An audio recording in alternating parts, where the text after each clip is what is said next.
our organization. I work with clients primarily, so whether that's youth, children, adolescents, seniors, adults, individuals, families, groups, there's really no kind of like eligibility criteria to access services.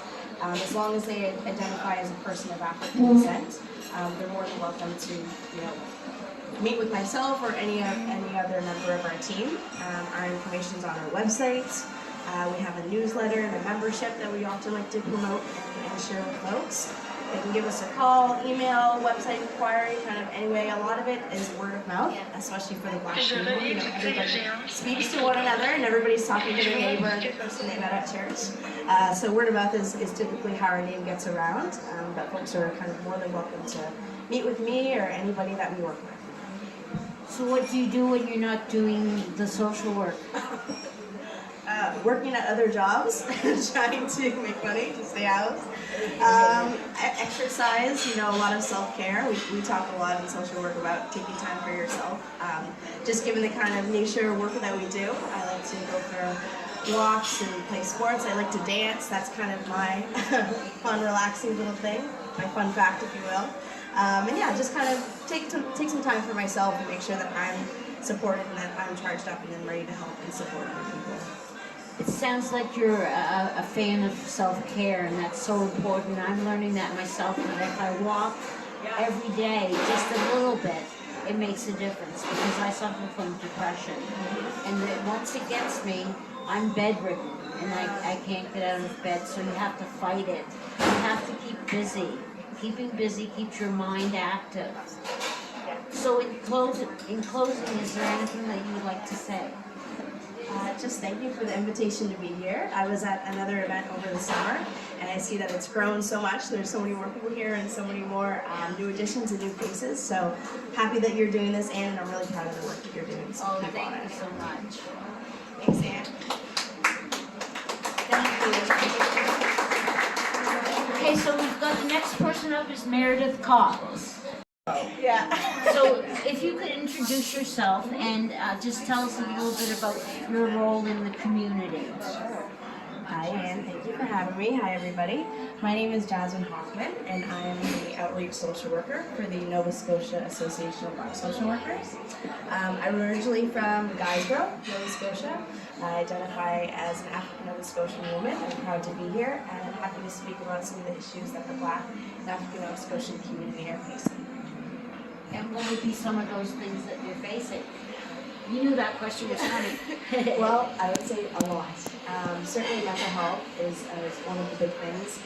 The issues are really complex and layered. If it's a housing concern, that often leads to financial concerns, mental health concerns, physical health issues. It's very multifaceted. So a lot of the folks that I work with are from low-income communities. They have a great connection with their family and their communities and church and things like that. But in terms of financial stress and hardship and housing, access to affordable housing and appropriate, culturally relevant mental health supports, those are some of the issues that I'm seeing with clients that I work with. How do you deal with somebody that is having an episode?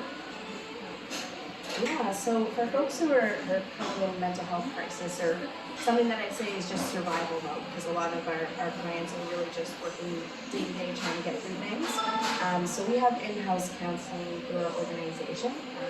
Clients can self-refer. But if it's not something that we can support just due to capacity, a long wait list sort of thing, we have funding available for clients as well, so that they can speak to a counselor or therapist. Someone that, again, has that culturally relevant Afrocentric lens, because a lot of folks from the Black community are looking for service providers that really understand their culture and their history and kind of some of the experiences they've gone through.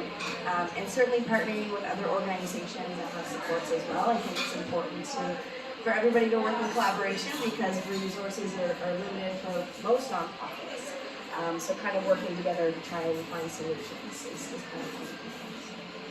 So what do you see your role has changed over the years? How has it changed, and what do you feel that you're doing better than you did before?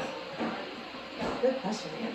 I've been in my role for just over a year. I celebrated my 1 year recently. Congratulations. So myself and Eric, let's go. work that we do as a social worker, so I see a lot of people when they're at their worst, unfortunately. And from what I've seen in my community is people are really struggling. You know, things aren't getting a lot better. There's certainly lots of groups in the community and other organizations that are trying to do great work. There's always new initiatives and programs that are coming out. But to me, it sometimes just seems like a band-aid and kind of a short-term fix. We try to work in long-term, more sustainable efforts. So yeah, people are really struggling, especially when it comes to mental health. If everybody can have a counselor or a therapist or just someone that they can speak to, a trusted source, I think it makes a huge impact for the community. Whether people have access to that, if it's through Nova Scotia Health, through Mental Health and Addictions, if it's through someone private or somebody in the community, that's not always the case. So I think folks are definitely struggling with that. One thing that I think we do really well is that we have a really good connection to historical Black communities across Nova Scotia.